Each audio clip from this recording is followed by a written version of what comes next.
qui devrait se joindre à nous ce soir s'il n'y a pas de problème de connexion dans son pays. De temps en temps, en Guinée, il y a quelques soucis aussi. Bien, comme ça, nous allons prier et commencer. Éternel notre Dieu, nous venons à toi. Chaque fois que nous apprenons de ta part, c'est toujours avec joie, parce que tu es la meilleure source de connaissances. Et la meilleure des sciences, c'est la science qui nous permet de mieux te connaître, car tu es la source de notre vie. Tu es le soutien de notre vie et tu es l'aboutissement de notre vie. Voilà pourquoi, ô Dieu, nous te prions de nous guider pas à pas dans la méthodologie de recherche et de rédaction de mémoire et de thèse, afin qu'à la longue, nous soyons non seulement capables de le faire avec facilité, mais de rédiger des travaux qui t'honorent et de l'enseigner aussi, d'enseigner la méthodologie à d'autres. Guide-nous, nous te prions, sois notre enseignant. Nous sommes tous à ton écoute. Au nom de notre Seigneur Jésus-Christ, nous te prions. Amen. Bien, chers collègues, c'est toujours une joie de nous retrouver. Cette nuit, pour moi, je vous ai envoyé un document en anglais sur la méthodologie de recherche en missiologie. On espère que cela va vous aider. Je viens de causer avec un ami de Oxford Center for Religious and Theological Training qui a aussi écrit un manuel de méthodologie pour théologiens. Il a promis de m'envoyer la copie, donc je vais vous faire suivre aussi. Parce qu'il y a très peu de livres de méthodologie pour théologiens. On en a en sciences sociales, en anthropologie, en sociologie, mais très peu en théologie. Oui, collègue Johnny. Oui, si c'est possible, s'il y en a une version en français, c'est bien, si c'est possible, mais sinon, on s'efforce. Oui, c'est vrai. Bon, il m'a donné la permission de traduire son livre en français. Donc ça, c'est l'une des choses que nous pourrons faire. C'est vrai que j'ai d'autres livres qui sont prioritaires, mais si vous avez un traducteur sur place à Madagascar qui peut traduire le manuel, je peux vous envoyer le manuscrit en anglais et ça peut Okay. aller plus vite. Mais sinon, je vais d'abord vous envoyer la version anglaise et plus tard, quand j'aurai du temps, je vais traduire le document en français. Je l'ai fait pour l'un de ces livres. Une minute, je peux vous montrer le livre.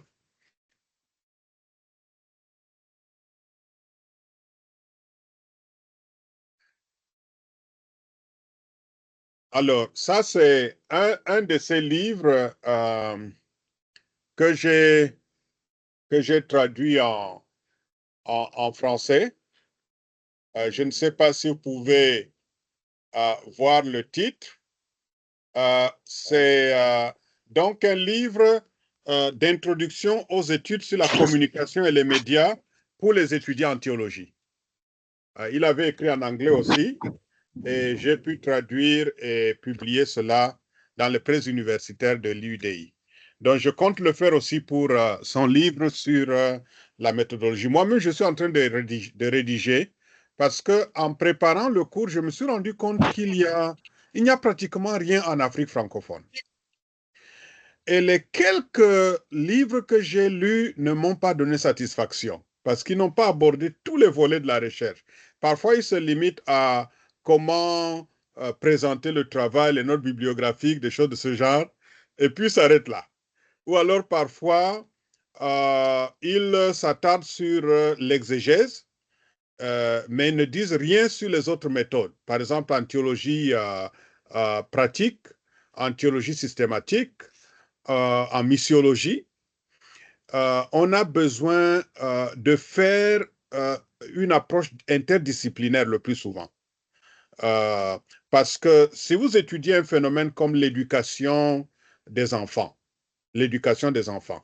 Même si vous analysez le phénomène à la lumière de la Bible, d'abord le phénomène à la lumière de la Bible, vous aurez besoin à un moment donné de faire recours à la psychopédagogie, par exemple, de faire appel à quelques notions de psychologie, à quelques notions de pédagogie, à quelques notions de sociologie, d'anthropologie même, pour mieux cerner les vrais besoins des jeunes de notre temps. Parce que parfois, nous développons des programmes par mimétisme. C'est toujours comme ça qu'on enseigne à l'école du dimanche. C'est toujours comme ça qu'on enseigne le groupe des jeunes. Et depuis le missionnaire X des années 50, c'est comme ça. Donc, c'est comme ça qu'on doit le faire. Non, la jeunesse a changé. Les jeunes d'aujourd'hui ont des problèmes différents, ont des défis différents. Et parfois, même les parents n'arrivent pas à bien les comprendre parce que c'est des jeunes de la génération Android. C'est des jeunes de la génération intelligence artificielle. Donc, ils sont connectés constamment. Connectés constamment. Et parfois, ils visitent des sites que vous, parents, vous ignorez. Ils ont accès à des données que vous, parents, vous ignorez. Donc, l'approche dans l'éducation doit tenir compte de cette nouvelle réalité. Comment encadrer les jeunes dans cette réalité qui a changé, dans un contexte où la donne a changé.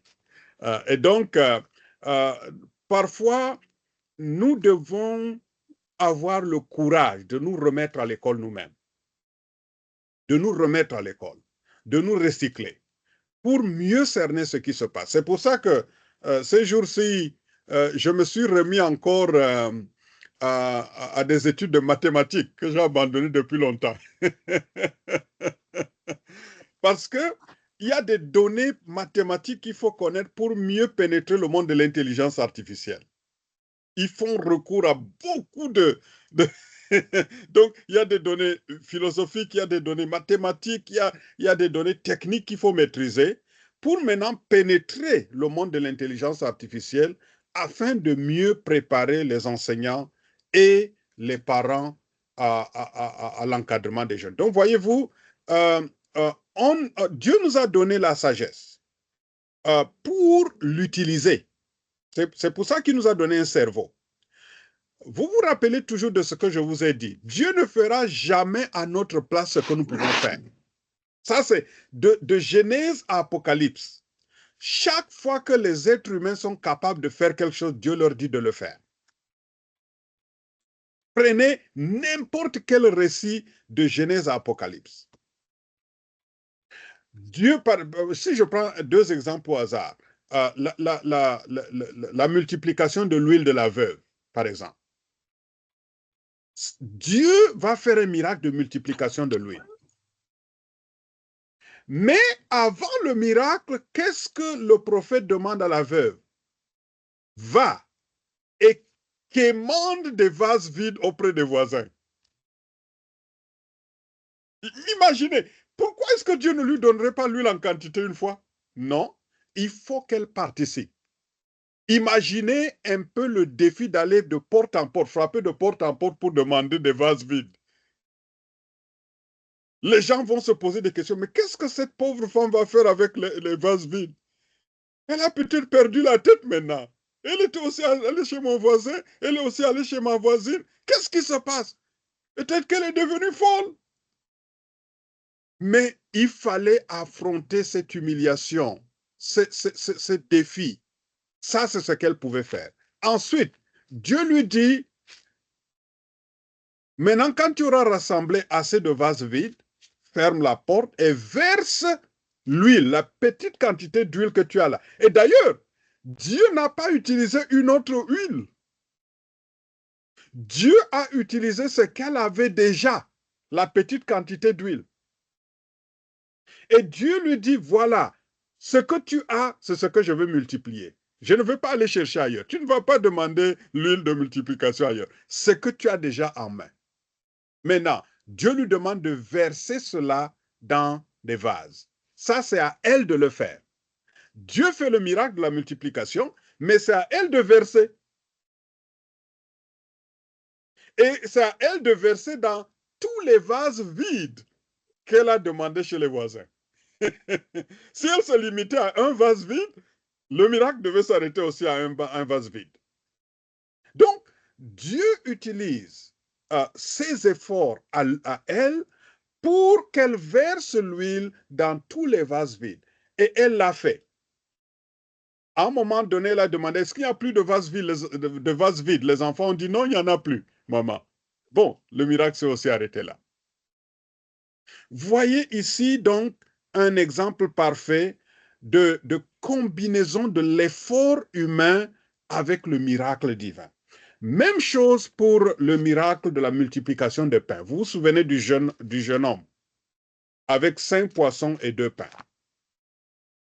Voici une foule affamée.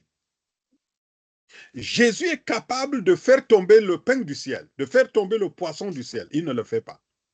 D'ailleurs, à un moment donné, il va se tourner vers ses disciples pour dire, donnez-leur vous-même à manger. Faites ce que vous pouvez faire d'abord. Maintenant, les disciples se rendent compte que non, on n'a rien, on n'a pas assez d'argent, la foule est très grande et il se fait tard, on est éloigné de la ville. Bon, qu'est-ce que vous avez? Ah bon, il y a un petit garçon là qui a 5 pains et 2 poissons. Apportez-le-moi. Jésus part de la nourriture d'un petit garçon. Il n'a pas fait tomber le... Il aurait pu le faire, c'est le Seigneur. Mais il n'a pas... Il est parti de ce qu'il y avait. Apportez-moi cela. Ils lui ont apporté ce qu'il y avait. Organiser les gens en petits groupes. Ils ont organisé la foule. Ça, c'est pour éviter les bousculades autour de la nourriture. Ils se sont organisés en petits groupes. Ils se sont assis. Maintenant, Jésus fait ce qu'eux ne pouvaient pas faire. Il prie et le pain et le poisson se multiplient. Donc, tout au long de la Bible, Dieu ne fera jamais à notre place ce que nous pouvons faire. Il nous demandera toujours de faire ce que nous pouvons faire et lui, maintenant, il fera ce qui est au-delà. Ça veut dire quoi? Sur le plan théologique, Dieu nous a donné un cerveau, une capacité de réfléchir. Tout ce que nous devons faire, c'est partir des principes bibliques, mais aussi voir qu'est-ce que nous pouvons faire avec la sagesse qu'il nous a donnée pour mieux appliquer ce message biblique à notre contexte aujourd'hui. Il nous a donné les outils, il nous a donné la technologie, il nous a donné le cerveau, il nous a donné sa parole qui est maintenant disponible dans toutes les langues. Bon, pas nécessairement dans toutes les langues du monde, mais dans toutes les principales langues que nous parlons. Alors, en ce moment, nous pouvons donc faire un travail sérieux. Et donc, la théologie ne veut pas dire qu'on ne réfléchit plus. La théologie ne veut pas dire qu'on ne cherche plus. La théologie ne veut pas dire qu'on ne fait plus d'efforts. On se limite à copier des versets bibliques et à les balancer à la figure des fidèles. Non. C'est pour ça que vous étudiez la théologie. C'est pour ça que vous étudiez la méthodologie. Et donc, sur la base de cette introduction, nous allons repartir maintenant pour voir les étapes de la rédaction d'un travail de mémoire. Nous avons dit qu'il y avait 10 étapes pour la rédaction, pour la recherche en théologie. La première étape, c'est qu'il faut prier. Il faut chercher la face du Seigneur dans la prière. Et ça, c'est très important en théologie. Donc, Dieu est celui qui donne la sagesse. Dieu est celui qui guide. Et donc, c'est toujours sage de prier d'abord. Ensuite, choisir le sujet de recherche. Nous avons dit qu'il faut choisir un sujet qui vous intéresse, un sujet qui correspond à votre profil. Et Dieu ne va pas vous imposer un sujet. Dieu ne va pas vous forcer à prendre un sujet que vous n'aimez pas. Je me souviens un jour dans un groupe de jeunes de notre église, quelqu'un était venu avec une liste. Un jeune membre du groupe de jeunes est venu avec une liste apparemment, il semblait dire qu'il avait une vision divine et Dieu lui a révélé qui va épouser quelle fille dans le groupe. Et donc, il a aligné les garçons et les filles. Donc, tel garçon va épouser telle fille, tel garçon va épouser telle fille. Donc, et puis, pendant la réunion du groupe de jeunes, il a lu sa liste, il a dit, il a eu une révélation du Seigneur et Dieu a arrangé les couples. Et donc, voilà, Jean va épouser Madeleine, Philippe va épouser Marie, etc. Et donc, il a donné la liste des jeunes par couple. Et puis, il y a eu réaction dans la salle. Il y a eu réaction dans la salle. Certains jeunes murmuraient. Ils disaient, ah, j'aurais préféré épouser cette autre fille, mais comme c'est Dieu, on va faire comment? Si c'est Dieu qui me donne Madeleine, bon, je dois épouser Madeleine. Je leur ai dit, non, mes amis, c'est pas comme ça que Dieu parle. C'est votre femme. Dieu ne va pas vous forcer à épouser une fille que vous n'aimez pas. Et par la suite, on s'est rendu compte que c'était une fausse vision, une fausse révélation. Parce que Dieu, s'il veut vous préparer pour quelque chose, il va préparer votre cœur. C'est vrai qu'il peut y avoir, des cas de résistance. Ça entre dans la désobéissance. Le cas de Jonas, par exemple, ça, c'est quelqu'un qui connaissait clairement la volonté de Dieu. Il savait exactement que Dieu voulait qu'il aille prêcher à Ninive. Mais il a refusé à cause de ce que les Ninivites avaient fait aux Juifs. Donc, à cause de ça, il a dit non, je ne vais pas aller à Ninive pour leur prêcher parce que je sais qu'ils vont se convertir et Dieu va leur pardonner. Or, je ne veux pas que Dieu leur pardonne. C'était une rébellion, mais ce n'est pas parce qu'ils n'avaient pas bien cerné la volonté de Dieu. Bien. Donc, troisième étape, identifier le problème de recherche. Quatrième étape, interroger la Bible et si le sujet s'y prête, les sources secondaires. Cinquième étape, faire la revue de la littérature. Je prendrai le point 5 et le point 6 ensemble parce que la revue de la littérature et la problématique vont la main dans la main. Les deux vont ensemble. Donc, ce soir, je vais prendre les deux ensemble, le point 5 et le point 6. Mais avant cela, il y a le point 7, affûter la méthodologie que j'évoque comme ça, au passage, étudier les textes bibliques en profondeur, élargir la collecte et l'analyse des données, rédiger le travail et faire les corrections d'usage avant de le soumettre. Bien, je vais donc passer par une brève révision. Nous avons déjà vu comment choisir le sujet, comment identifier le problème de recherche. Et nous avons dit qu'un problème de recherche, c'est une difficulté, un ennui, une question à résoudre. Donc, ce n'est pas nécessairement un problème au sens problématique, au sens de difficulté, mais ça peut être aussi une question à résoudre. Quelque chose qu'on ignore, une question qu'on veut résoudre. Un problème de recherche, c'est ce qui est à la base du besoin de faire une recherche sur ce sujet. Pourquoi est-il nécessaire d'écrire un mémoire sur le sujet que vous avez choisi? Qu'est-ce qui vous a poussé à le faire? Qu'est-ce que vous avez constaté, qui vous a inspiré pour écrire? Ça, c'est très important d'identifier soit une difficulté, un ennui, une question, un aspect clair que vous allez explorer. Et donc, parfois, ça peut être un écart entre ce qui existe entre ce que nous savons et ce que nous voudrions savoir à propos d'un phénomène donné. Peut-être qu'il y a un phénomène, nous connaissons un peu ce phénomène, mais pas assez, et nous voulons faire une étude plus approfondie pour mieux cerner le phénomène. Maintenant, il y a plusieurs types de problèmes. Il y a des problèmes pratiques, par exemple, la résolution de conflits interethniques dans l'Église. Ça, c'est un problème pratique. Et donc, vous allez voir à la lumière de la Bible, déjà dans la première Église chrétienne, il y a eu des conflits. Vous vous rappelez, conflits autour de la multiplication des pains, par exemple. L'arrière-plan était ethnique, parce qu'il y avait un groupe qui était négligé par un autre groupe qui se sentait beaucoup plus au centre. de l'Église. Et il y a eu aussi des conflits entre juifs et non-juifs. Vous vous souvenez du Concile de Jérusalem, où la divergence de vue entre les judéo-chrétiens et les pagano-chrétiens a été tranchée. Alors ça, c'était un conflit doctrinal et aussi interethnique. Et donc, c'est bien de savoir donc comment résoudre ce genre de problème. Maintenant, il y a des problèmes d'ordre empirique. Par exemple, un manque de connaissance des faits qu'une observation ou une expérimentation peut permettre de résoudre.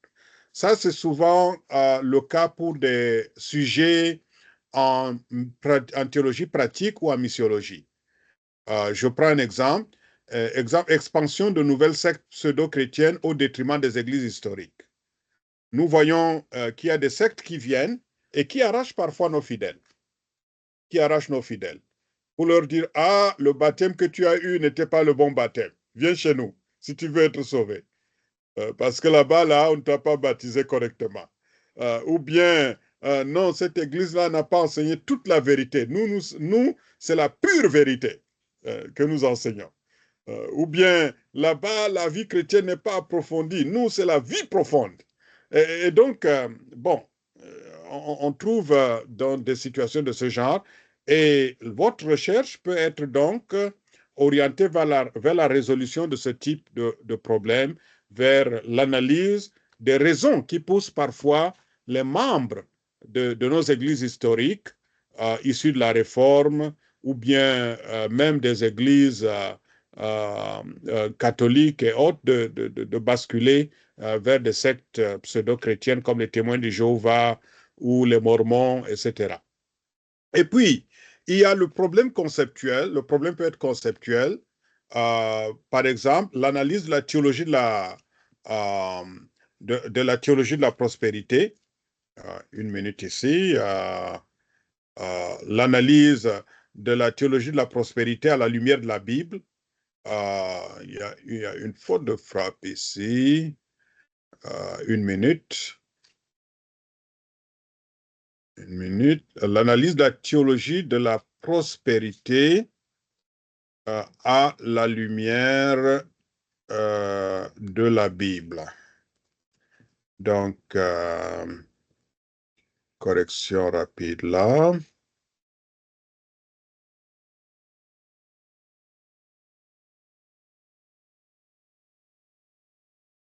Bien.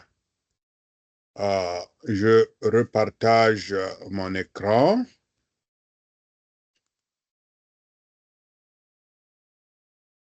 Voilà donc un exemple, l'analyse de la théologie de la prospérité à la lumière de la Bible. La théologie de la prospérité, en ce moment, est un concept, une forme de théologie qu'on cherche à mieux comprendre, à mieux analyser. Et puis, on peut faire aussi l'exégèse d'un texte biblique. Ça, c'est aussi un problème conceptuel. L'idée, quand on fait l'exégèse d'un texte biblique, c'est de mieux comprendre la signification profonde de ce texte. Et donc, vous voulez mieux cerner comment interpréter ce texte, comment comprendre ce texte. Donc, vous êtes sur un terrain conceptuel. Et il y a aussi un sujet comme le concept d'éthique situationnelle. Pour ceux qui sont en théologie systématique, l'éthique situationnelle, par exemple. Est-ce que c'est biblique? Dans quel cas est-ce que ça s'applique? Et donc, ça, c'est un concept et le problème de recherche sera donc d'ordre conceptuel. Généralement, les problèmes que nous avons en théologie tournent autour de ces trois.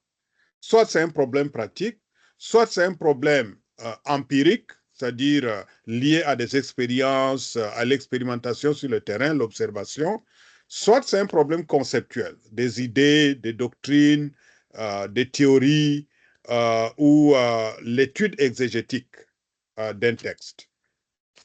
Maintenant, nous disions qu'après ça, il faut interroger la Bible et si le sujet s'y prête, les sources secondaires. Alors, c'est toujours bien, avant d'aller vers ce que les théologiens ont écrit, avant d'aller vers ce que les auteurs ont écrit, lisez ce que la Bible dit. Ne commencez pas par ce que les gens disent. Commencez par ce que Dieu lui-même dit. Et la raison pour laquelle nous le faisons, c'est que la démarche théologique est bibliocentrique et christocentrique.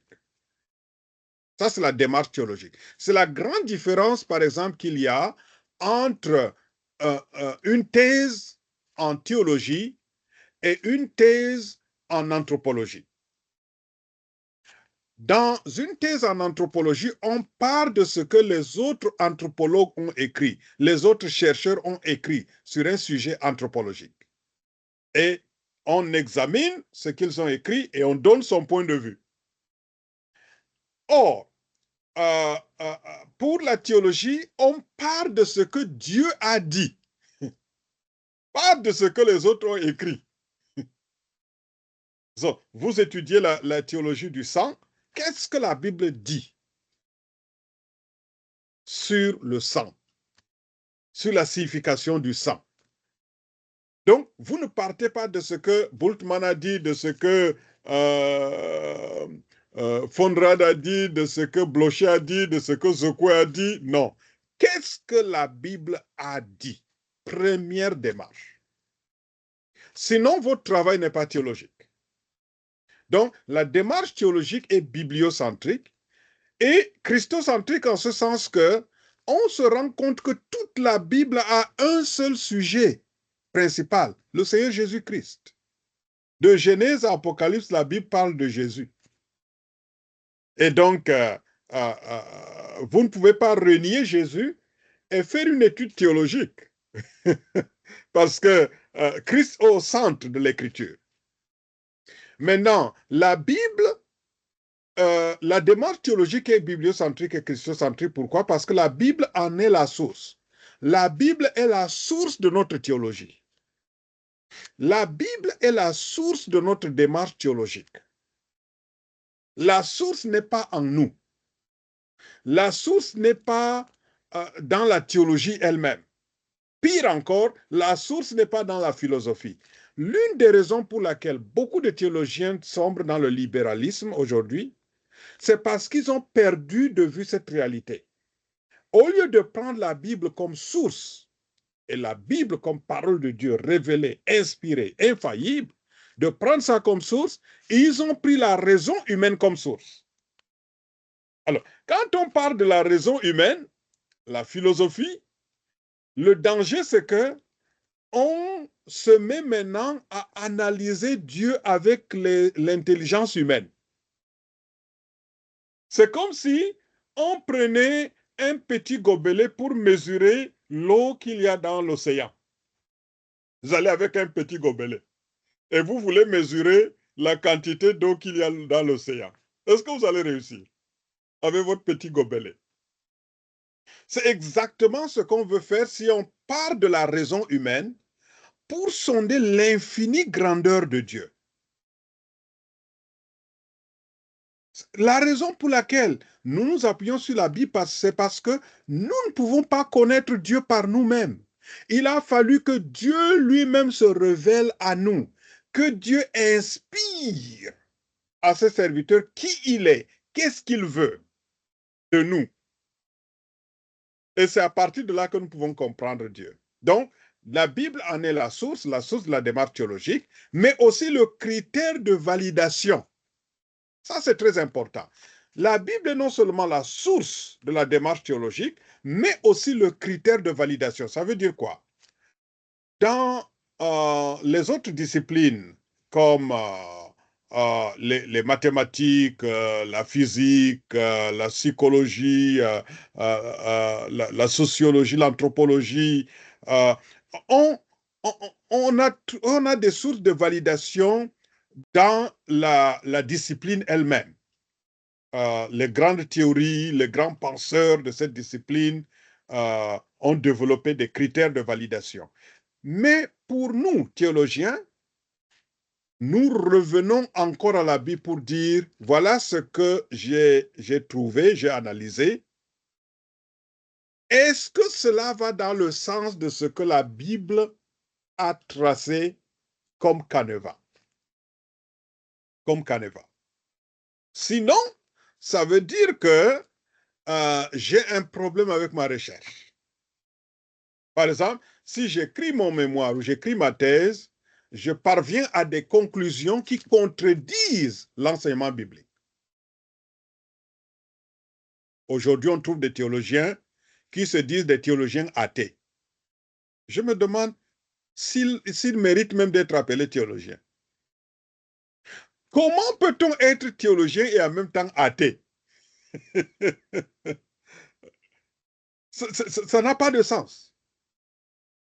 Si, par exemple, vous écrivez votre mémoire ou votre thèse et vous arrivez à la conclusion que Dieu n'existe pas, maintenant, on rapproche votre conclusion de l'enseignement biblique qui dit que Dieu existe. Et il est la source de toutes choses, il est le créateur. En ce moment, il y a contradiction. Donc, ça veut dire que vous n'avez pas bien cherché. Parce que si votre recherche doit contredire les données bibliques, il y a erreur. Il y a erreur. Donc, le critère de validation se trouve dans la Bible. Cela ne veut pas dire qu'on va aussi se fonder sur un seul verset biblique. Parce que quand on parle de la Bible, c'est la Bible dans son ensemble. C'est la Bible dans son ensemble. C'est pour ça qu'il y a toujours un lien entre l'Ancien et le Nouveau Testament. Il y a toujours un lien entre un texte biblique et d'autres textes autour de ce texte-là. C'est pour ça d'ailleurs qu'on voit toujours le contexte. Quand on étudie un texte, on voit toujours le contexte dans le livre même, et parfois le contexte global dans l'écriture.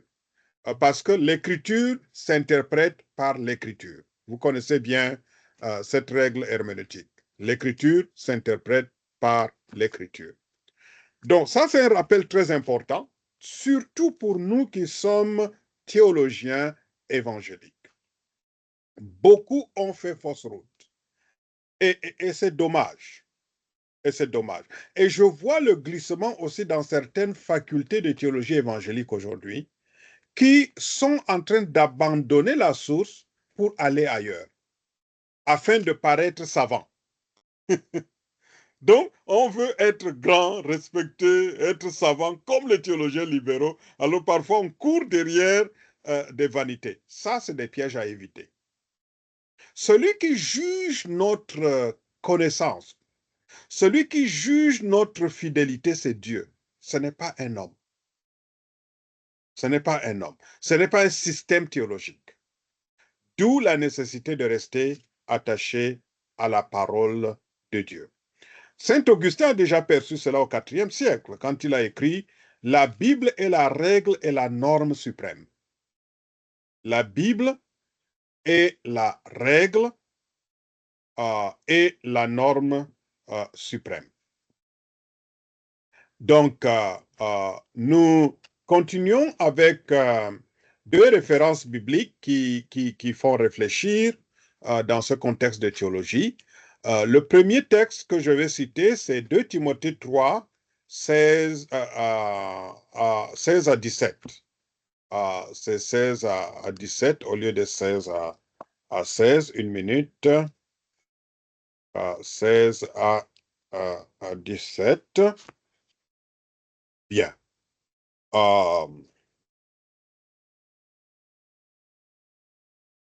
Bien, nous revenons à notre texte ici.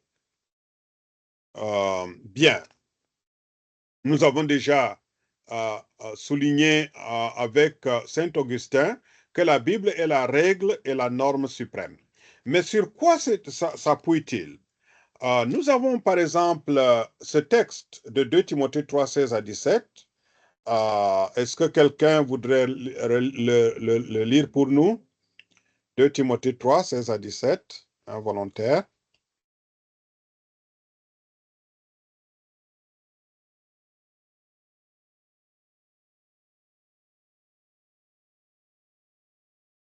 Vous pouvez ouvrir votre micro si vous lisez.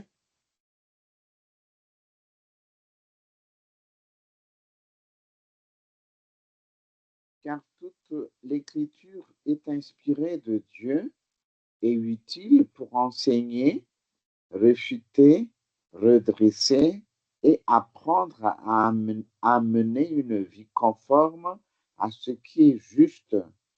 Ainsi, l'homme de Dieu se trouve parfaitement préparé et équipé pour accomplir toute œuvre bonne. Merci infiniment, chers collègues. Vous l'avez remarqué, ça c'est tiré de la version du Semeur. Bien. Toute l'écriture est inspirée de Dieu. Ça, c'est vraiment très profond. Très profond. Et j'aime bien cette traduction parce que dans certaines versions, on dit toute écriture. Mais en fait, l'esprit dans lequel le texte grec parle, c'est de toute l'écriture. Donc, toute l'écriture est inspirée de Dieu. Alors, c'est Dieu lui-même qui parle. Or, la théologie, quand nous suivions les cours des prolégomènes, l'une des définitions de la théologie qu'on nous a donnée, c'est que la théologie est ce que l'homme dit sur ce que Dieu a déjà dit. C'est ça la théologie. C'est ce que l'homme dit sur ce que Dieu a déjà dit. Ça veut donc dire que le point de départ de la théologie, c'est ce que Dieu a dit. Et maintenant, nous discourons sur ce que Dieu a dit. Donc, toute l'écriture est inspirée de Dieu. Comment retrouver ce que Dieu a dit avant de discourir là-dessus? Dans l'écriture. Toute l'écriture est inspirée de Dieu et utile pour enseigner, réfuter, redresser et apprendre à mener une vie conforme à ce qui est juste. Ce n'est pas dans la philosophie qu'on va tirer cela. Ce n'est pas dans la sociologie qu'on va tirer cela. Ce n'est pas dans l'anthropologie qu'on va tirer cela. C'est dans ce que Dieu a révélé, ce que Dieu a inspiré. Ainsi, l'homme de Dieu se trouve parfaitement préparé et équipé pour accomplir toute œuvre bonne. Qu'est-ce qui permet à l'homme de Dieu, au serviteur de Dieu, à la servante de Dieu, d'être parfaitement préparé et équipé? C'est ce que Dieu a déjà dit. Qui permet donc d'enseigner, de réfuter, de redresser, d'apprendre à mener une vie conforme à ce qui est juste. Vous voyez d'ailleurs là des aspects théoriques et des aspects pratiques qui sont inclus dans ces phrases, dans ces verbes. Et puis, l'homme de Dieu se trouve parfaitement préparé et équipé pour accomplir toute œuvre bonne. Et le deuxième texte, c'est 1 Corinthiens 2, 12 à 13, que je vais lire pour nous. Or, nous avons reçu, non pas l'esprit du monde, mais l'esprit même qui vient de Dieu, pour que nous comprenions tous les bienfaits que Dieu nous a accordés par grâce. Et nous en parlons non pas avec les termes qu'enseigne la sagesse humaine, mais avec ceux qu'enseigne l'esprit. Ainsi, nous exposons les réalités spirituelles dans des termes inspirés par l'esprit, mais l'homme sans Dieu ne reçoit pas ce qui vient de l'esprit de Dieu. C'est intéressant. L'homme sans Dieu ne reçoit pas ce qui vient de l'Esprit de Dieu. À ses yeux, c'est pure folie et il est incapable de le comprendre car seul l'Esprit de Dieu permet d'en juger. Donc vous voyez qu'ici, il y a un certain nombre d'éléments qui renforcent l'idée que la norme se trouve dans ce que Dieu a révélé. D'abord, l'apôtre Paul, guidé par l'Esprit ici, dit que nous avons reçu non pas l'esprit du monde, mais l'esprit même qui vient de Dieu. Il y a une grande différence. Paul était un homme très éduqué. Il connaissait très bien la philosophie. Vous vous souvenez de cette discussion avec les Athéniens, qui étaient hyper philosophes, des épicuriens, très versés dans la philosophie. Il connaissait la philosophie. Mais il dit non, mes amis, nous avons reçu non pas l'esprit du monde. Malheureusement, beaucoup de théologiens abordent des études théologiques aujourd'hui avec l'esprit du monde. On veut être à la mode. On veut être à la mode. Mais non, c'est l'Esprit de Dieu qui doit nous guider et non l'Esprit du monde. Et puis, il renforce cela au verset 13 en disant, « Et nous en parlons non pas avec les termes qu'enseigne la sagesse humaine. » Ressoulignez cela, la sagesse humaine. La sagesse humaine n'est pas mauvaise. Mais la sagesse humaine détachée de Dieu est déroutante. La sagesse humaine non éclairée par Dieu est déroutante. Et beaucoup de théologiens abordent leurs recherches en s'appuyant sur la sagesse humaine et non sur la sagesse d'en haut, guidée par l'Esprit de Dieu. Et il revient encore au verset 14 pour dire, « Mais l'homme sans Dieu ne reçoit pas ce qui vient de l'Esprit. » Vous voyez, l'homme sans Dieu ne reçoit pas ce qui vient de l'Esprit de Dieu. Donc, ça veut dire que quelque part, pour pouvoir comprendre ce qui vient de Dieu, il faut avoir cru en Dieu. Il faut avoir fait l'expérience de la nouvelle naissance. Vous vous souvenez de ce que disait Isaac le Syrien, que j'ai cité plusieurs fois dans mes cours d'introduction à la théologie. Isaac le Syrien disait, « C'est en mettant la tête sur la poitrine du Christ que vous deviendrez théologien. » C'est en mettant votre tête sur la poitrine du Christ, c'est-à-dire en développant une communion intime avec le Seigneur, que vous deviendrez vraiment théologien. Pourquoi? Parce que cette communion avec le Seigneur va vous permettre de comprendre la voix, de discerner la voix de Dieu.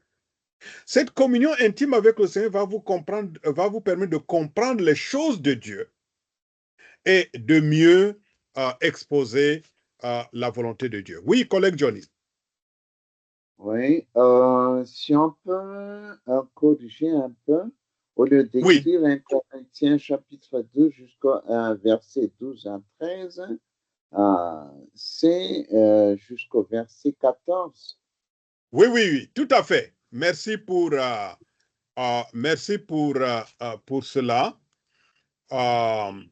J'ai préparé ce cours dans la nuit. Hein,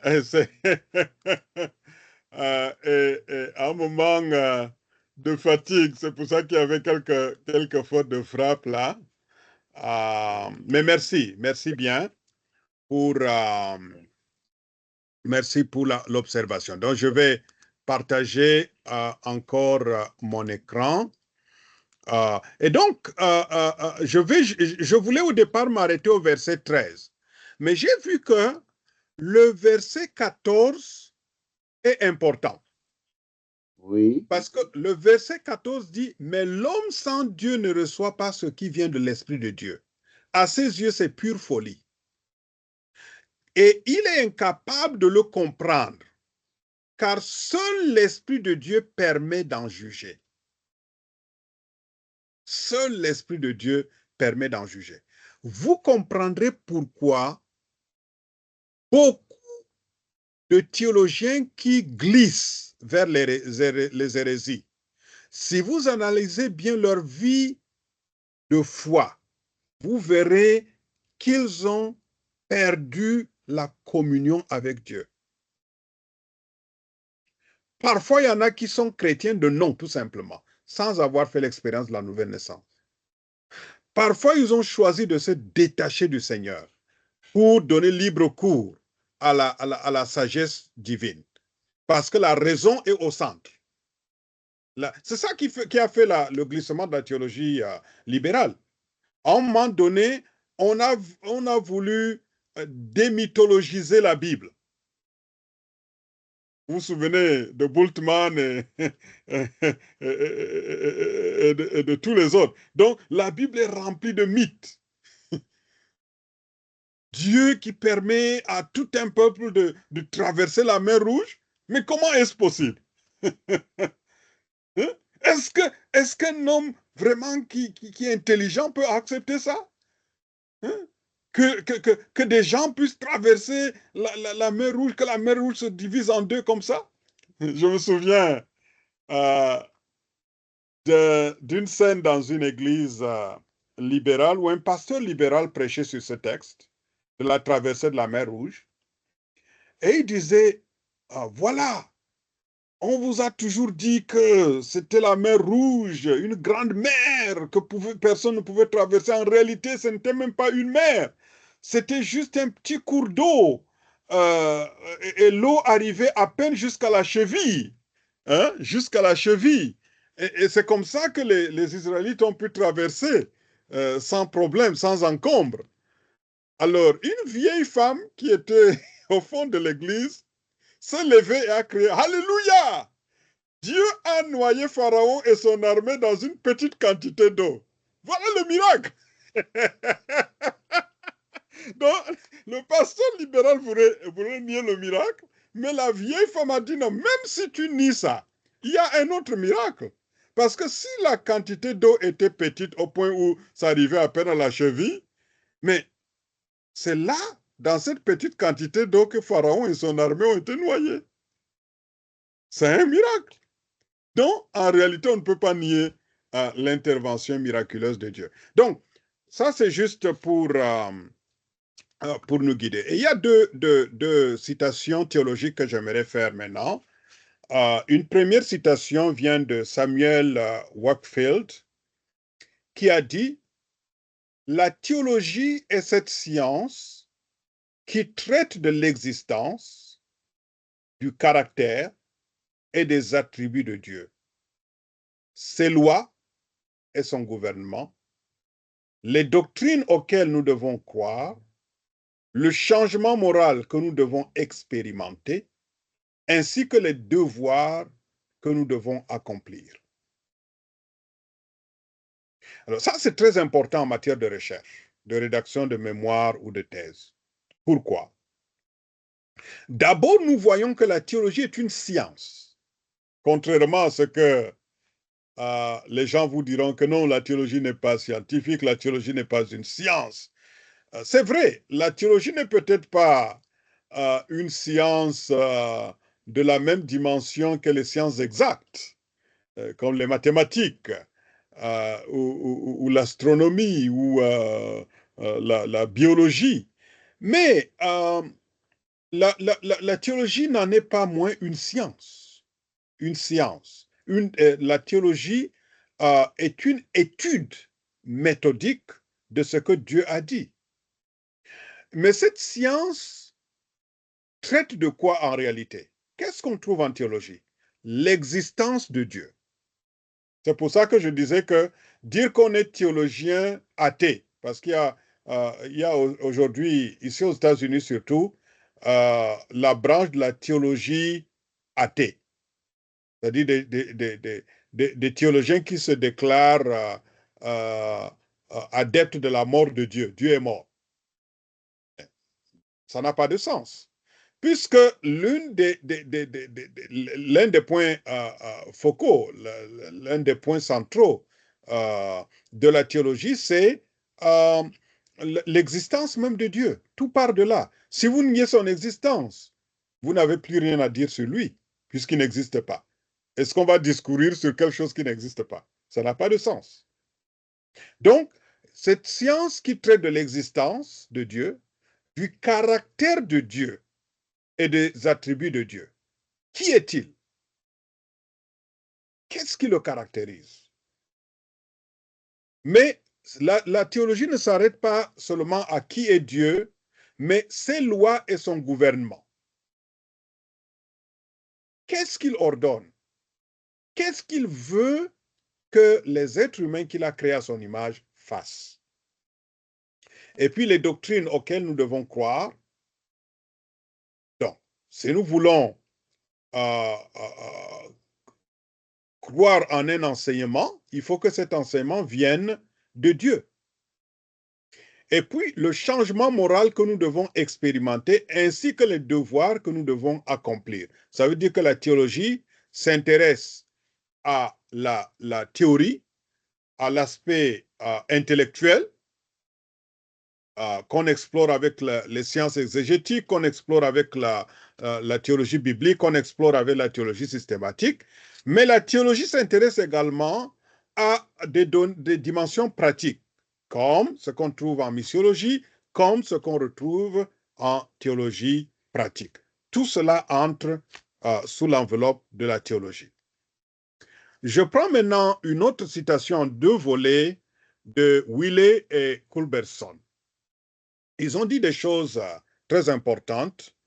D'abord, ils ont dit la théologie chrétienne en tant que science de la seule véritable et parfaite religion est fondée sur les archives documentaires de la révélation de Dieu lui-même en Jésus-Christ. Ainsi, la Bible est la seule règle divine de foi et de pratique. Très important en théologie protestante.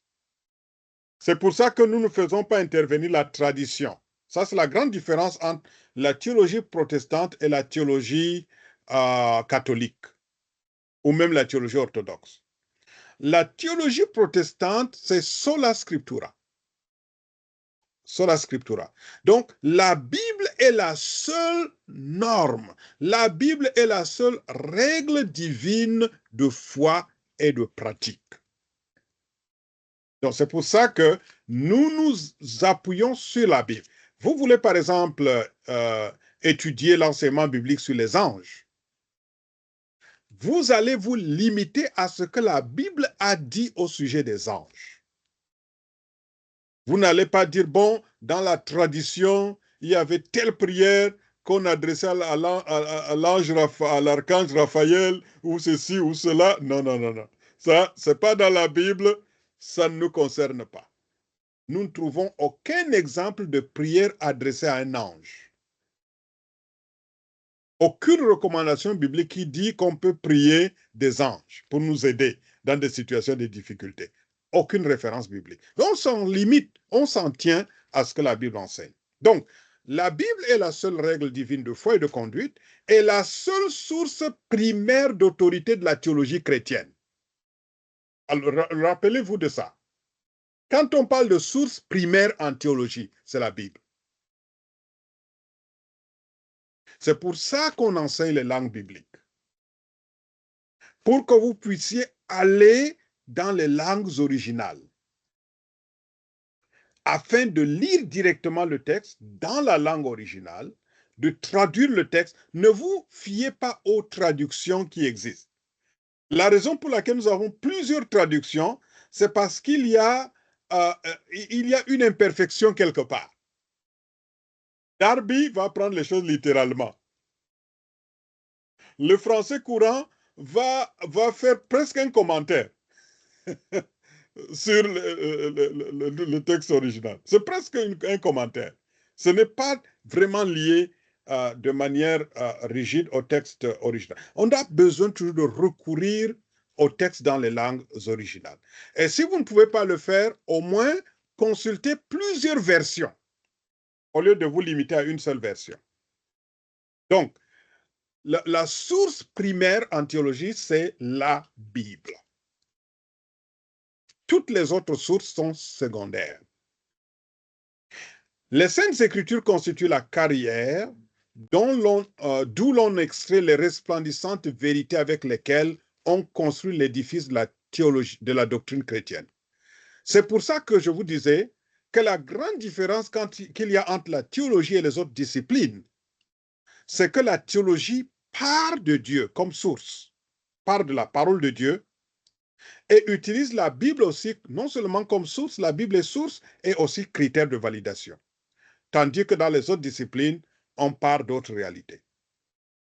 Donc, là, les saintes doctrines, les saintes écritures plutôt, constituent la carrière d'où l'on extrait les resplendissantes vérités avec lesquelles on construit l'édifice de la doctrine chrétienne. Vous comprenez ce qu'est une carrière, n'est-ce pas? Pour ceux qui sont familiers avec la maçonnerie, il y a parfois, surtout pour nous qui sommes dans les zones de montagne, et j'ai trouvé de belles montagnes à Madagascar aussi.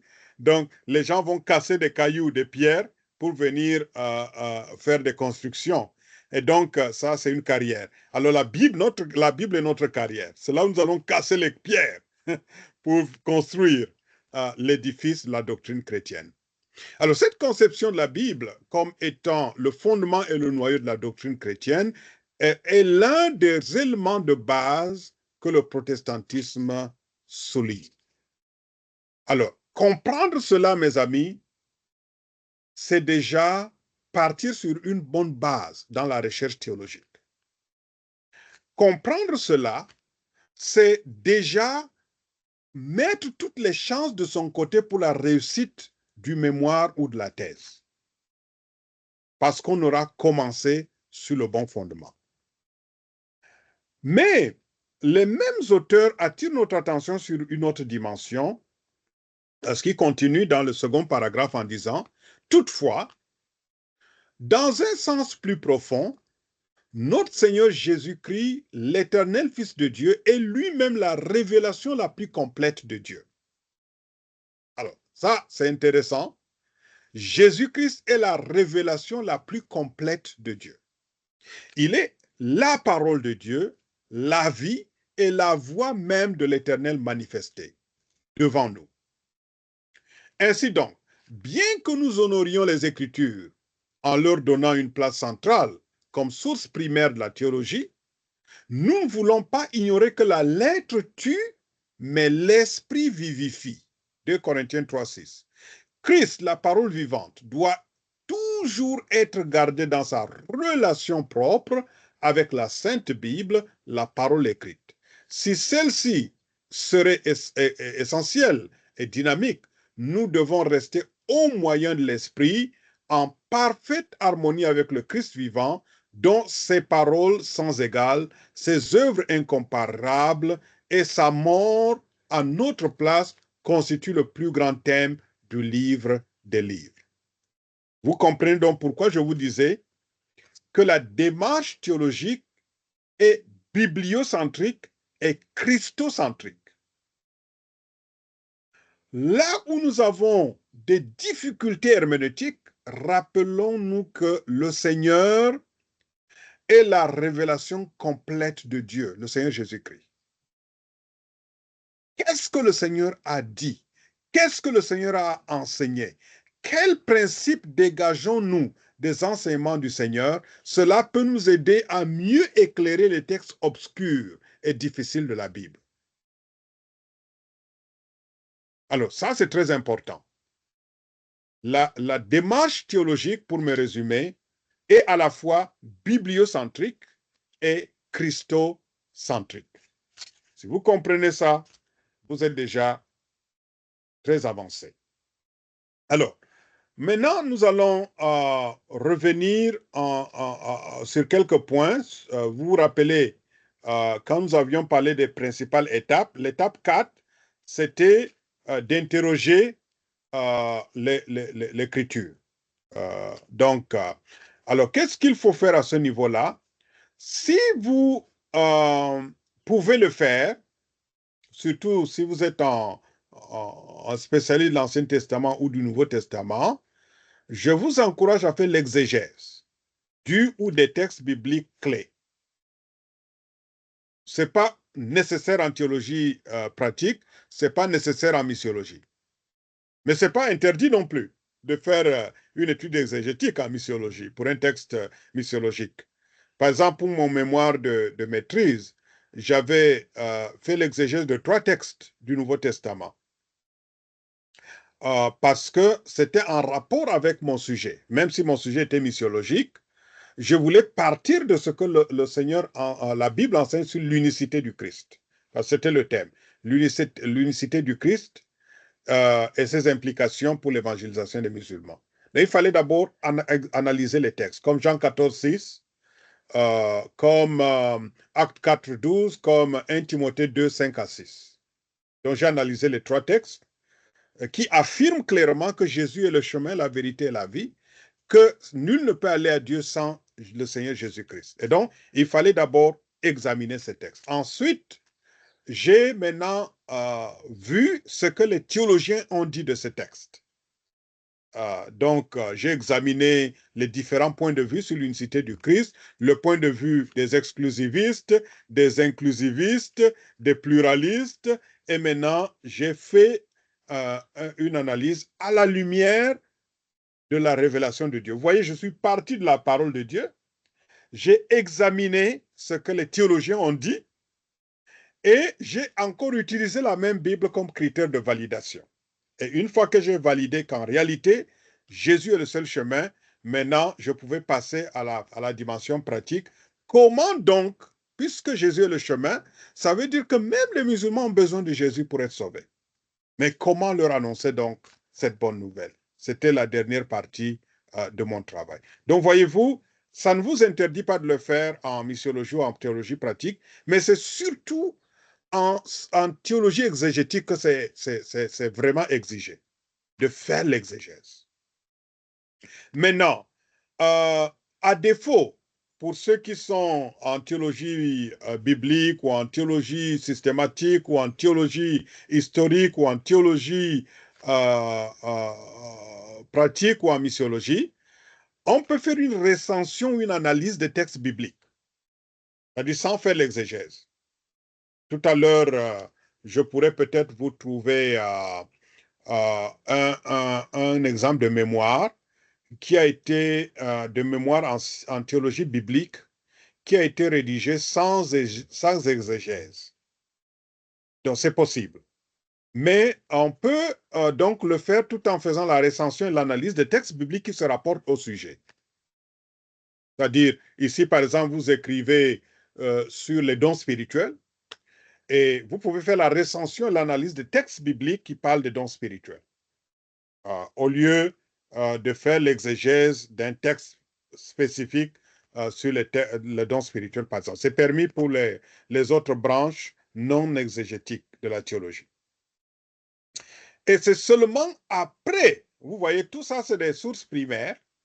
C'est après ça que vous allez maintenant examiner des sources secondaires.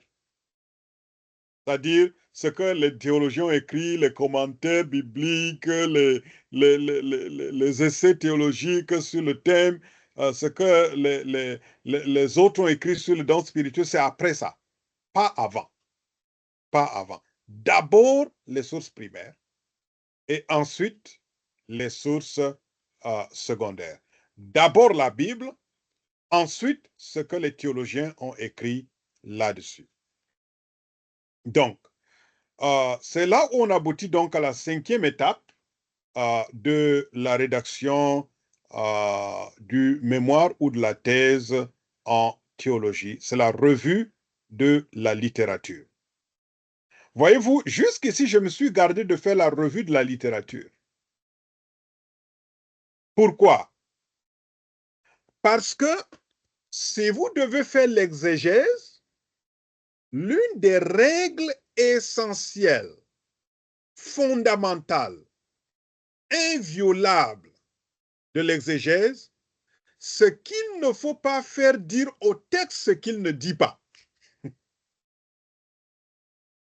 Ce n'est plus de l'exégèse. Il ne faut jamais faire dire au texte ce qu'il ne dit pas. Or, si vous commencez par la revue de la littérature, vous serez influencé par ce que les autres ont dit sur le texte. Vous risquez de perdre de vue ce que le texte dit en réalité. Évitez donc cela, du point de vue méthodologique. Commencez d'abord par le texte. Étudiez le texte en profondeur. Dégagez les principes qui sortent du texte, évidemment de son contexte littéraire immédiat, mais du texte. À ce niveau-là, les seules ressources que vous pouvez utiliser sont des dictionnaires pour vous aider à mieux cerner le sens des mots utilisés en hébreu ou en grec, ou bien des documents comme en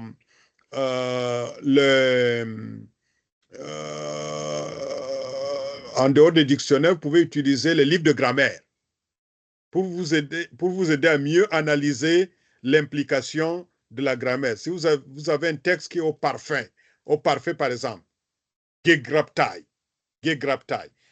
Qu'est-ce que le parfait veut traduire? Qu'est-ce que le parfait veut traduire? Déjà, vous en aurez besoin vous aurez besoin d'un manuel de grammaire pour mieux traduire même le texte. Parce que parfois, on va traduire seulement d'une certaine façon, alors que le sens est beaucoup plus profond. Par exemple, quand vous avez un mot comme tétélestai, par exemple, l'une des paroles de Jésus sur la croix, tétélestai. La forme grammaticale vous impose une traduction, pas en un mot comme en grec, parce qu'en grec c'est un mot, mais s'il faut traduire tétélestai en français, c'est tout est accompli et ce qui est accompli une fois pour toutes. Ça, c'est l'idée du grec, dans la forme grammaticale. Et donc, ça, c'est possible, donc, même quand on fait de l'exégèse, de recourir donc à des lexiques, à des dictionnaires ou à des livres de grammaire.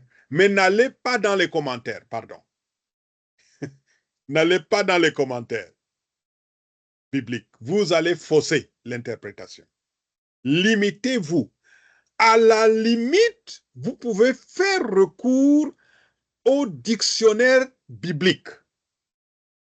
Parce que le dictionnaire biblique peut vous aider à mieux cerner un concept. Dictionnaire biblique ou encyclopédie biblique, mais même là, il faut faire preuve de beaucoup de discernement pour ne pas faire dire au texte ce qu'il ne dit pas, mais juste pour mieux comprendre le sens d'un concept, le sens d'un mot. Surtout, si vous voulez faire une herméneutique correcte, le dictionnaire biblique va vous aider, par exemple, à voir comment est-ce que le concept est utilisé dans toute la Bible. Dans l'Ancien Testament, voilà ce que ce concept voulait dire. Dans le Nouveau Testament, dans les écrits, dans les évangiles, voici ce qui, par exemple, la notion de la liberté. On peut faire toute une analyse à partir de l'enseignement de l'Ancien Testament sur la liberté, l'enseignement des évangiles sur la liberté, l'enseignement des épîtres, d'abord du livre des Actes des Apôtres, puis des épîtres, et sur la liberté. Donc, on peut voir la progression, mais il faut se limiter à des ouvrages de référence qui vous aident à mieux analyser le texte dans la langue originale, ou si vous n'avez pas étudié les langues bibliques, à mieux analyser le texte biblique. Et là, pour ceux qui n'ont pas étudié les langues bibliques, ils peuvent faire recours à des documents comme l'interlinear Bible, la Bible interlinéaire, où chaque mot est traduit, et parfois il y a de petites analyses et puis une traduction dynamique à la fin. Ça vous permet au moins de voir quel est le mot utilisé dans la langue originale, quel est le sens, etc. Donc, mes amis, nous sommes maintenant sur le terrain de la revue de la littérature.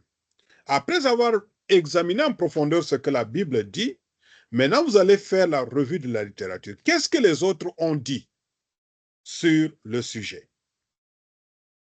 Mais avant de revenir sur la rédaction de la revue de la littérature, j'aimerais faire encore un tour dans le problème de recherche et la problématique de recherche. Parce que l'une des grandes erreurs que les étudiants commettent à ce niveau-là, c'est que ils font la revue de la littérature pas sur le problème de recherche, mais sur le sujet de recherche. Et là, on va faire fausse route.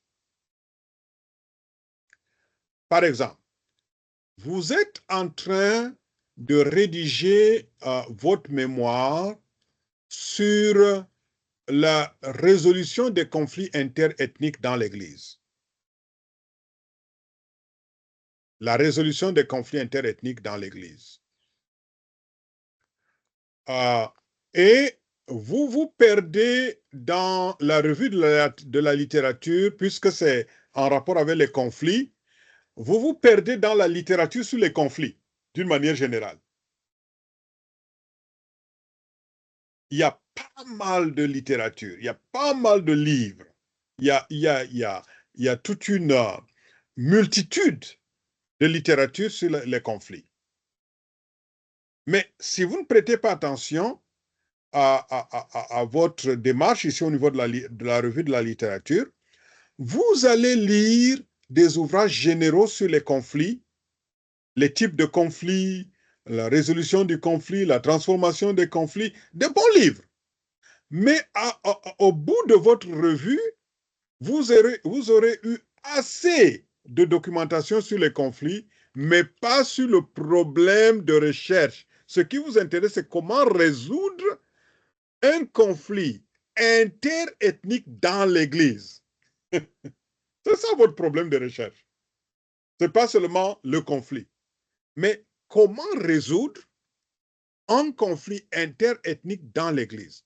Ça veut dire que dans la revue de la littérature, ma priorité sera de savoir est-ce qu'il y a eu des articles ou des livres sur la résolution des conflits dans l'Église. Même si ce n'est pas un conflit interethnique. C'est déjà bon, on est plus proche du problème de recherche. Mais de préférence, qu'est-ce qui a été écrit sur la résolution des problèmes interethniques dans l'Église? Est-ce qu'il y a des articles? Est-ce qu'il y a des livres?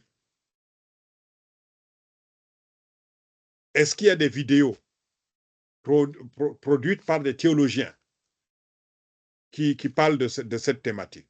Alors, ça va beaucoup vous aider. Et l'autre erreur aussi que beaucoup commettent au niveau de la revue de la littérature, c'est que la revue est faite sous forme de recension. Par exemple, on a lu une vingtaine de livres. Bon, on dit, bon, l'auteur A a dit ceci, l'auteur B a dit cela, l'auteur C a dit ceci. Non, ce n'est pas ça la revue de la littérature. La revue de la littérature est organisée autour de sous-thèmes.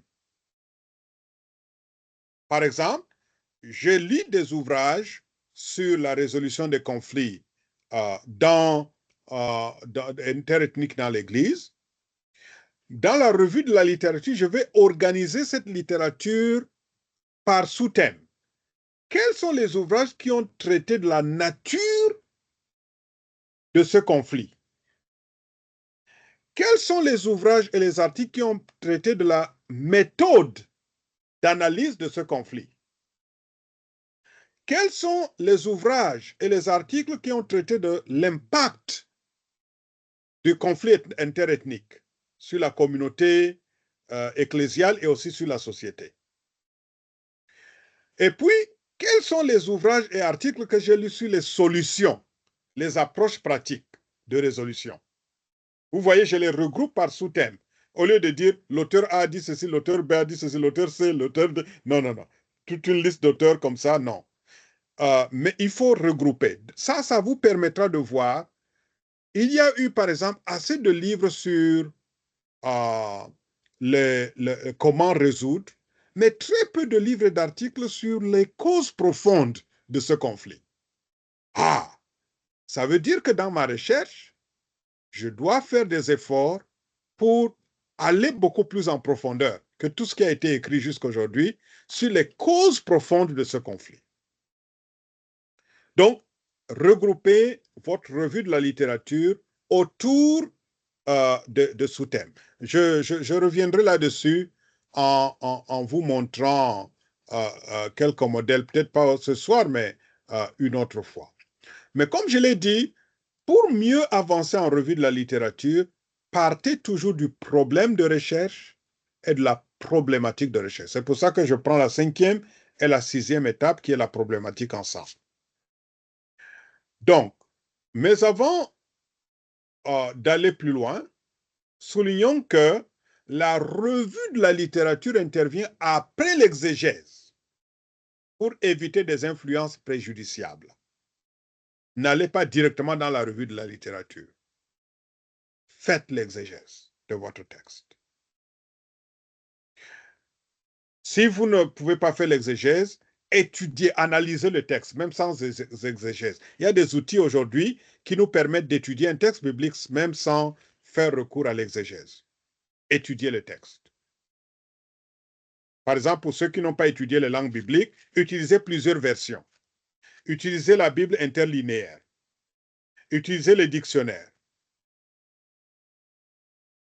Utilisez les livres de grammaire. Donc, ça vous permet donc au moins de mieux cerner le texte. Et puis, deuxièmement, gardez en vue le problème et la problématique de recherche. Parce que si votre revue de la littérature est intéressante, mais ne touche pas au problème de recherche, ne touche pas à la problématique de recherche. Et la différence, je vous l'ai dit, entre le problème et problématique, c'est que le problème, c'est ce qui ne va pas ou ce qu'on ignore, ce qu'on veut comprendre. Et la problématique, c'est ce qui est à la base de ce problème, les racines de ce problème. C'est ça la problématique. Et donc, il faut toujours garder en vue le problème et la problématique de recherche dans la revue de la littérature. Pourquoi? Rappelez-vous des ABC de la recherche. La recherche, c'est quoi? Poser une question, creuser méthodiquement et y répondre clairement. Or, la question de recherche est liée au problème de recherche. Vous posez la question parce que vous voulez résoudre un problème, soit une difficulté, soit une mauvaise interprétation d'un texte, soit un phénomène qu'on cherche à mieux comprendre, à mieux cerner, soit un vide que vous avez remarqué quelque part dans la connaissance que vous voulez combler. Alors, si votre question principale de recherche n'aide pas à la résolution du problème, vous allez chercher en vain. Pourquoi faire la recherche? Quelle est l'utilité de votre recherche? Et donc, c'est pour ça que la revue de la littérature aussi doit prendre en compte le problème et la problématique. Comme ça, vous aurez les éléments nécessaires pour résoudre le problème identifié, pour répondre à la question de recherche. Et enfin, examiner les écrits à la lumière de la Bible. La raison pour laquelle nous commençons par la Bible, c'est pour pouvoir maintenant utiliser cette Bible comme critère de validation. Voici ce que la Bible dit sur la résolution des conflits. Voici ce que les autres auteurs disent sur la résolution des conflits. Maintenant, à la lumière de la Bible, maintenant je peux analyser. Ça, c'est un bon conseil. Ça, c'est un mauvais conseil. Ça cadre avec la Bible. Ça ne cadre pas avec la Bible. Bien. Qu'est-ce que la problématique? La problématique sur un terrain de recherche, pour citer ici Kivy et Campenhood, définir sa problématique se réalise dans la continuité de l'exploration. Il s'agit d'exploiter ses lectures et les entretiens et de faire le point sur les différents aspects du problème. Donc, vous voyez, les différents aspects du problème. Le problème est là. Mais quels sont les différents aspects de ce problème? Qu'est-ce qu'on trouve sur la nature de ce problème? Qu'est-ce qu'on trouve sur les causes profondes de ce problème?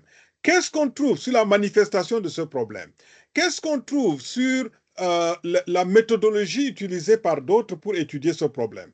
Qu'est-ce qu'on trouve sur les solutions probables à ce problème? C'est tout cela qui fait la problématique.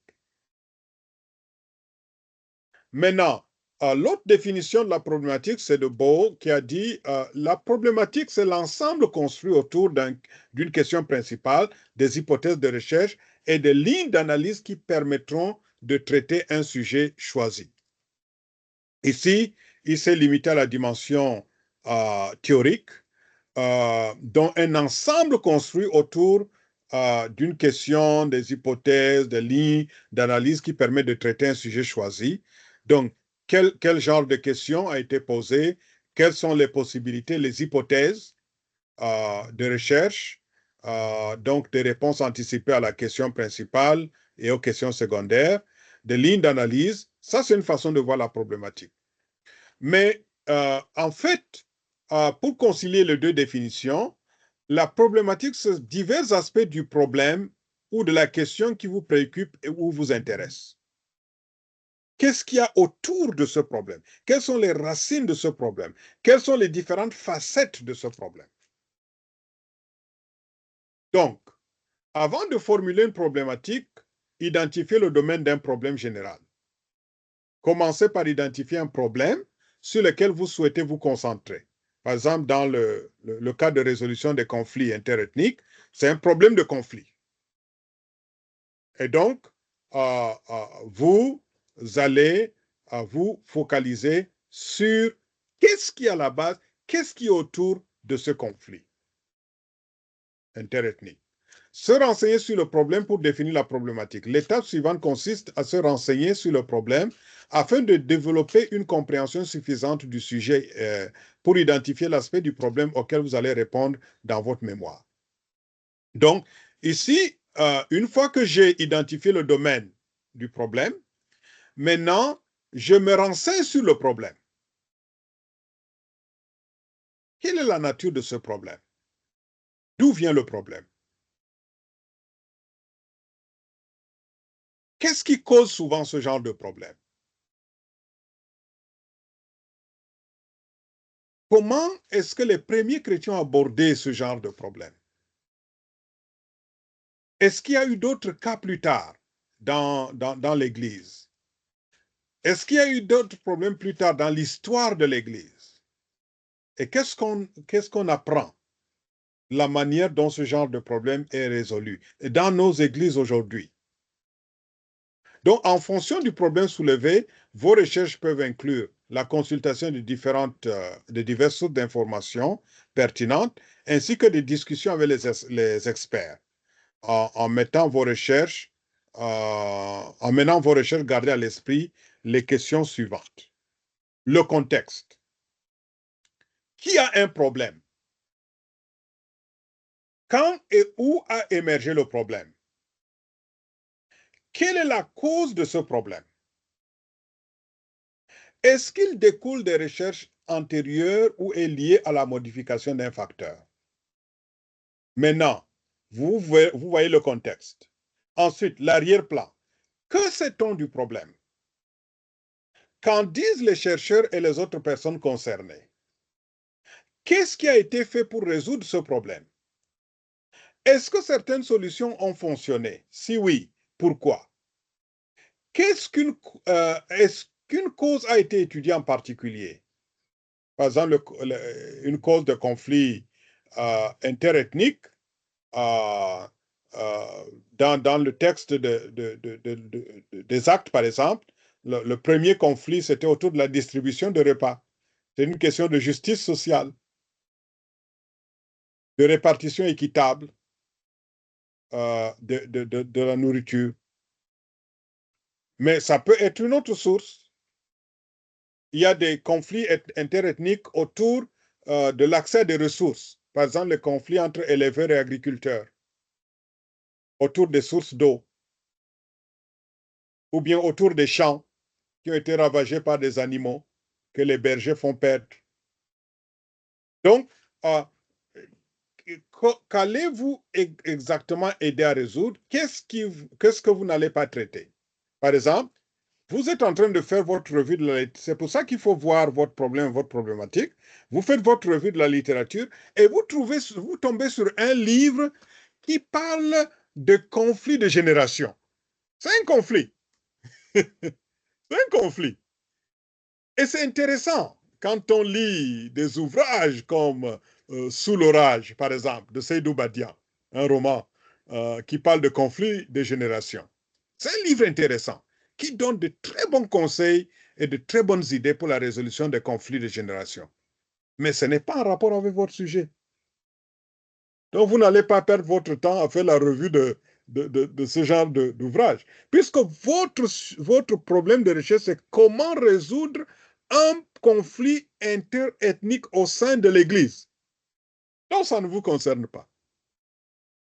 Cherchez plutôt un livre qui traite de conflits dans l'Église. Si c'était un conflit de génération dans l'Église, là, ça peut peut-être vous intéresser. Parce qu'un conflit de génération peut avoir une incidence sur le conflit interethnique. Mais ici, c'est un conflit en dehors de l'Église, laissez-le là où il est. Par contre, si un livre, même qui ne se rapporte pas au conflit dans l'Église, parle de la meilleure manière d'analyser un conflit pour discerner les causes profondes d'un conflit. En ce moment, ça vous intéresse. Parce que ça vous donne une méthode d'analyse de conflit. Même si ce n'est pas lié à la méthode d'analyse d'un conflit dans l'Église, même si l'auteur donne des principes qui s'appliquent à n'importe quel type de conflit, ça vous intéresse. Ça peut vous aider donc à analyser le conflit. Par exemple, si vous écrivez votre mémoire sur les conflits interethniques dans une dénomination particulière et dans une région particulière de votre pays, la méthode d'analyse des causes profondes du conflit, souvent c'est par là qu'on commence. Avant de résoudre un conflit, il faut d'abord analyser les racines de ce conflit. La méthodologie va vous intéresser. Vous vous rappelez du conflit avec les racines du conflit, le tronc du conflit et les branches du conflit. Et donc, ça, c'est par exemple un ouvrage qui va entrer dans votre revue de la littérature. Parce que ça vous donne une méthode pour analyser n'importe quel conflit, y compris un conflit interethnique dans l'Église. Et enfin, c'est là où on trouve la pertinence. Pourquoi est-il important pour la société ou la profession concernée de résoudre ce problème? Que se passera-t-il s'il ne l'est pas?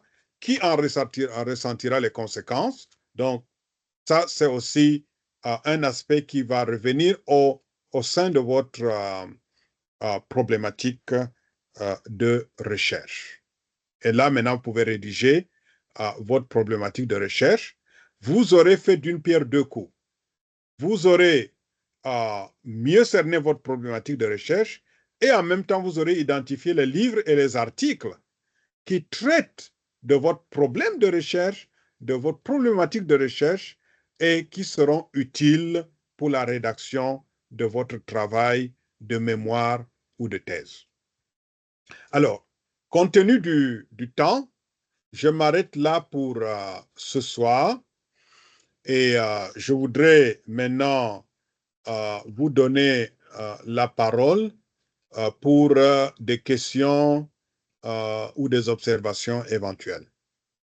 La parole est à qui veut la prendre avant de conclure pour ce soir.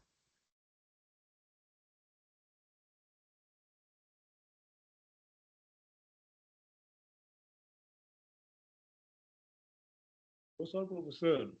Bonsoir, chers collègues.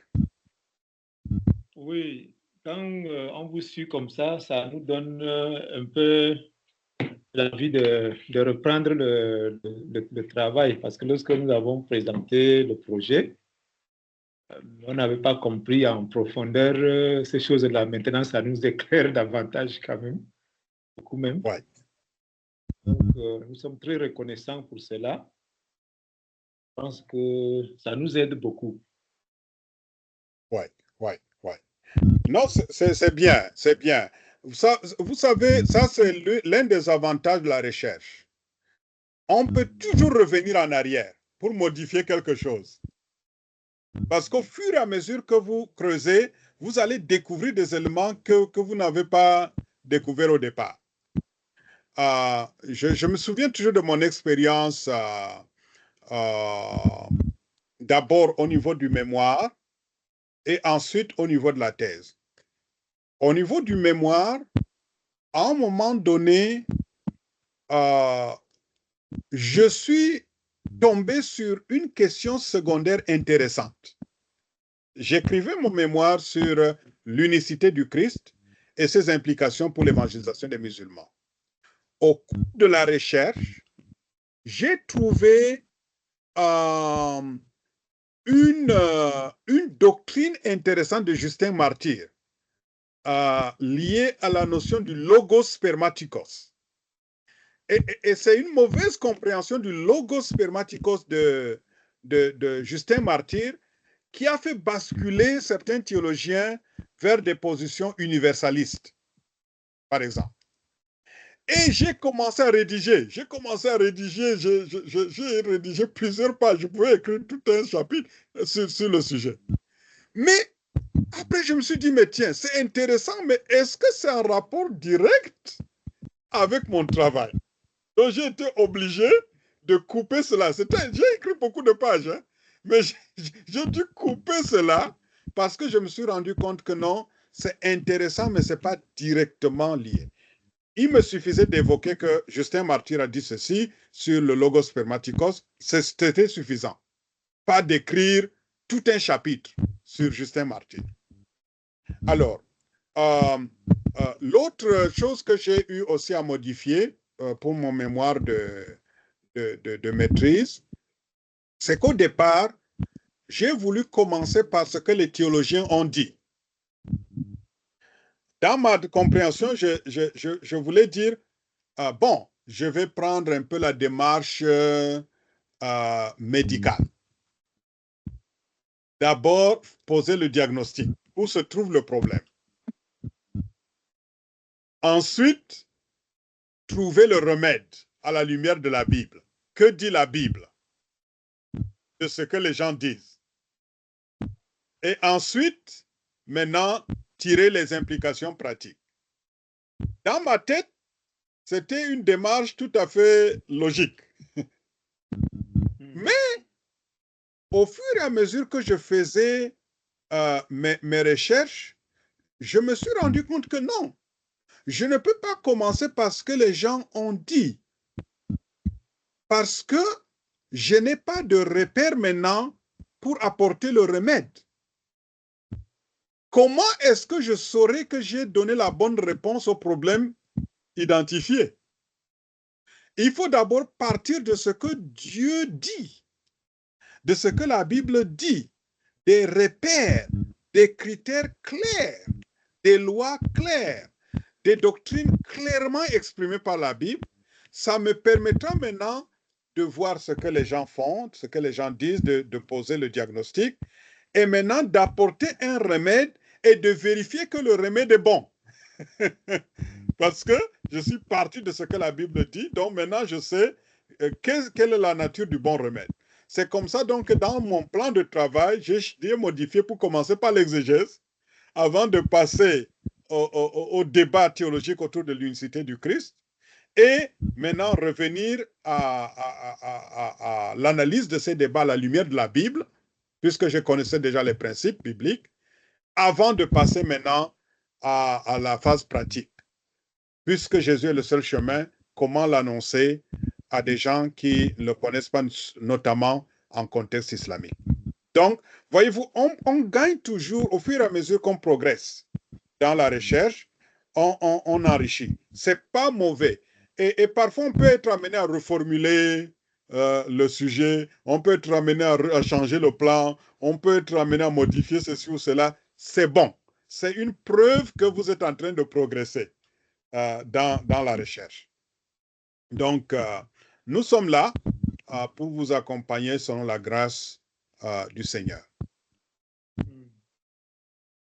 Très heureux de voir mon pasteur Barnabas connecté.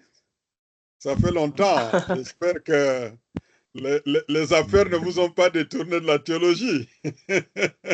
Non, pas du tout, recteur. Je suis là.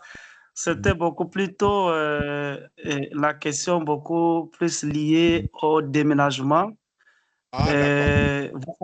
Vous savez, j'ai quitté votre siège que vous avez laissé à Douala, donc du coup, il fallait s'atteler à mieux préparer le déménagement. Et ça a été déjà fait depuis le 30 du mois dernier. Et même jusqu'à ce soir, je dois reconnaître que c'est le collègue Noabe qui m'a rappelé que, voilà, et puis c'est comme ça que je me suis connecté. Je ne suis pas parti, je partirai pas, je veux plutôt mettre la tête sur la poitrine de Jésus pour mieux théologiser. Hein. Ça, c'est bien, c'est rassurant. Surtout que ça n'exclut pas, n'est-ce pas, que vous engagiez aussi sur ce terrain qui est très bon. Oui. Donc, on a besoin des deux. Et vous êtes basé où maintenant? Je suis toujours à Marois. C'est vrai que, comme je vous l'ai dit la dernière fois, je ne suis pas titulaire dans une église. Je suis pasteur second à Congola 1. Donc, je suis bien. Oui, je suis pasteur associé là-bas. Mais c'est vrai que je suis dans une maison privée à Dougoy, au Ah, de Gaulle. quartier 10 villas, quoi. Donc, je suis là. Très bien. La prochaine fois que vous serez au Cameroun, naturellement, on prendra toutes les dispositions nécessaires avec le collègue Noabe pour vous recevoir à Maroua.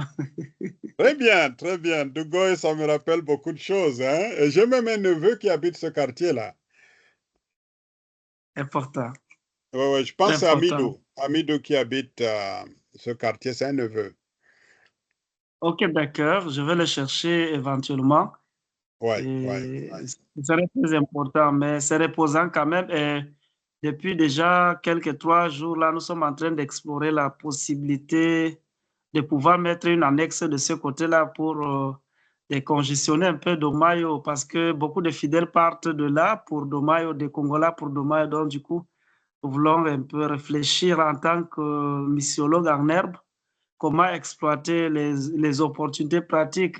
Mais c'est en plein quartier musulman quand même aussi. Mes amis, c'est maintenant le moment. Dans 10 ans, ce sera impossible de trouver un terrain à De Gaulle pour l'église. Bien reçu, Donc, monsieur le grec. Maintenant, la fête, même si c'est un petit lieu de culte, commencez quelque chose déjà. Merci pour vos Et encouragements. Maroua est une ville très compliquée. J'ai compris l'importance d'agrandir l'église à Domayo quand même parce que c'est devenu comme l'aumônerie universitaire. Donc, il fallait quand même quelque chose d'un peu plus grand, quelque part dans la ville.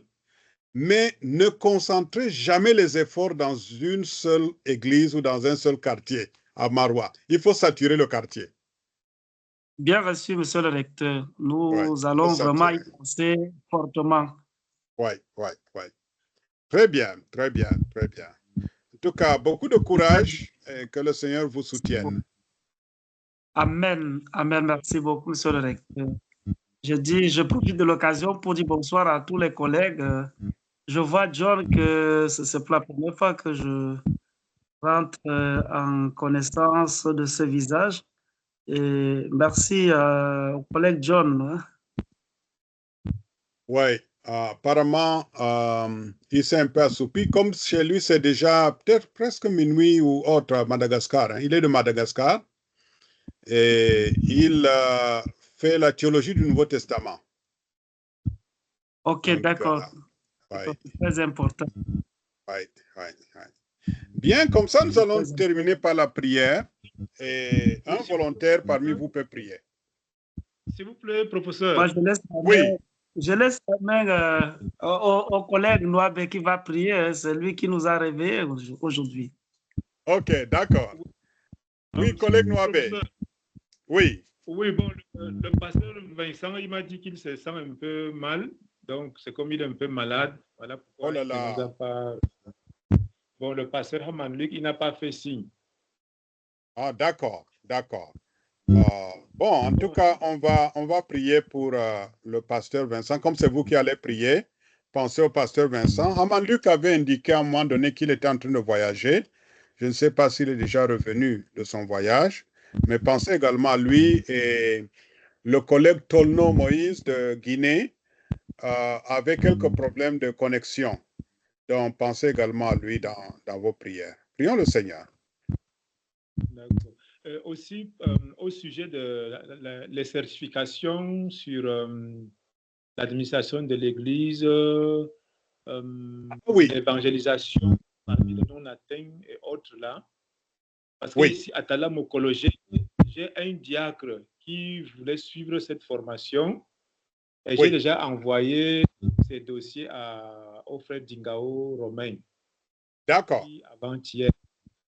D'accord. Bon, il m'a dit que le dossier doit être bien constitué. J'ai écrit, est-ce que le dossier est mal fait?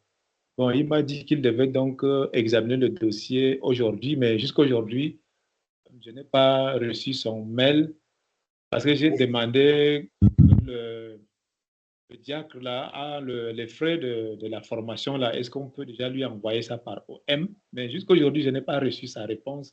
Donc, je ne sais maintenant quoi faire. D'accord. Vous avez son WhatsApp, non? Oui, j'ai son WhatsApp. Oui. Communiquer. Envoyez-lui un message de rappel et je vais aussi causer avec lui. Normalement, si c'est pour la certification en évangélisation et mission, on n'a pas besoin de beaucoup de choses pour le dossier, puisqu'il suffit d'avoir une lettre de recommandation de l'Église que vous-même vous pouvez rédiger en sa faveur, et puis un témoignage de conversion qu'il peut rédiger lui-même. Donc, c'est tout à ce niveau-là pour les certifications au niveau local. C'est maintenant pour la certification universitaire ici aux États-Unis, qui est déjà programmée en fin août, donc du 24 au 30 août ici en Californie. C'est là où il faut un peu plus d'éléments, de pièces du dossier, comme les copies de diplômes, etc. Mais ça, il y a encore du temps, puisque c'est en août 2026. Ce n'est pas en août de cette année. Le diacre, là, c'est la certification en administration de l'Église. Donc, oui. Nous avons envoyé la recommandation, son témoignage de conversion. D'accord. Sa copie d'acte de naissance. Voilà donc les 3 papiers. Voilà. Ça devait suffire. Ça devait suffire. Maintenant, pour l'administration de l'Église, là, on va peut-être reporter la date parce qu'il y a très peu de personnes inscrites. Il faut normalement un minimum d'une vingtaine d'inscrits pour lancer la formation. Mais nous allons quand même lui communiquer la prochaine date. D'accord. Et nous allons aussi envoyer une nouvelle fiche d'inscription à l'ensemble des étudiants. Comme ça, vous saurez la nouvelle date aussi. Mais la date de la formation en évangélisation et mission est retenue. Et la date de la formation en leadership transformationnel, c'est du 24 au 30 août 2026, ici aux États-Unis. Oui, collègue Johnny. Oui, par rapport aux cartes des étudiants et aussi livres, je ne sais pas si vous avez déjà si oui. Est-ce que vous avez contacté le collègue Romain Dingao pour la carte d'étudiant? Non, je ne sais pas comment je peux le contacter. Ah, d'accord, je vais vous envoyer son contact WhatsApp. Envoyez-lui un message et envoyez-lui aussi votre photo 4 sur 4, photo d'identité, parce qu'on va mettre la photo avec votre numéro matricule. Et donc, il aura besoin de connaître le nom, la date et le lieu de naissance, le numéro matricule et le niveau. Donc, vous êtes en PhD Nouveau Testament. Donc, il aura besoin de tous ces éléments-là. Et il y a peut-être quelques frais. Je ne sais pas si c'est entre 3 et 5 000 francs CFA pour concevoir la carte même. Et il va voir comment vous envoyez la version électronique déjà et ensuite comment envoyer la version physique par poste à Madagascar. Donc, il aura besoin de votre adresse. Merci. Ouais. Bien, nous allons prier. Collègue Noabé, vous avez la prière. D'accord.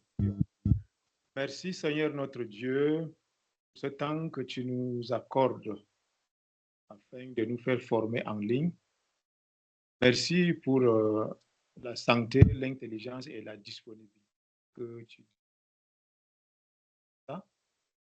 Merci pour toutes ces connaissances que nous recevons chaque fois que nous nous rencontrons. Dans ta grâce, notre Dieu, de nous aider afin de pratiquer dans les recherches que nous avons commencées. Notre Dieu, nous pensons aussi à ceux qui sont malades ou empêchés, comme le pasteur Cheket Vincent.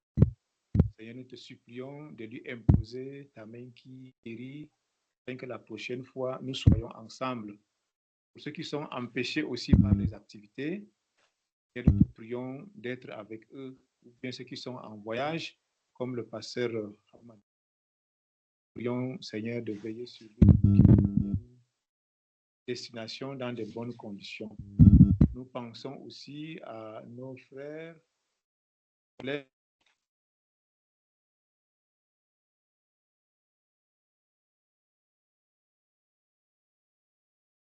libérés, pour nous soyons ensemble pour partager ces connaissances et les pratiquer. Si notre Dieu, de bénir notre séparation, c'est dans le nom de Jésus-Christ que nous avons prié. Amen. Amen. Amen. Amen.